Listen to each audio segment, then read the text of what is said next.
ہم کریں گے ہر مظلوم کی حمایت۔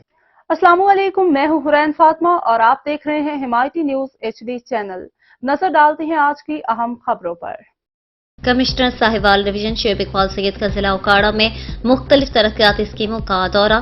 تفصیلات کے مطابق کمشنر ساہیوال ڈویژن شعیب اقبال سید نے مختلف ترقیاتی اسکیموں کا دورہ کرتے ہوئے کہا کہ عوام کا معیار زندگی بلند کرنے کے لیے انہیں سہولیات کی فراہمی کے لیے بنائی جانے والی ترقی میں کلیدی اہمیت کی حامل ہے۔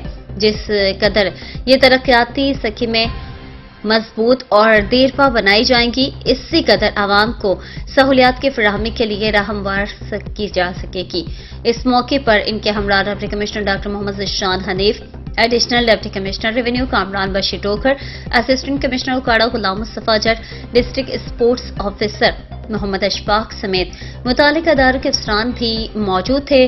کمشنر ساہیوال شعیب اقبال سید نے زیر تعمیر MA جناح روڈ 36 جوڑے روڈ سے منسلک اسپورٹس کمپلیکس میں جاری ترقیاتی کاموں کا جائزہ لیا اور 10 مارچ تک تمام ترقیاتی کاموں کو پایہ تکمیل تک پہنچانے کے احکامات بھی جاری کیے۔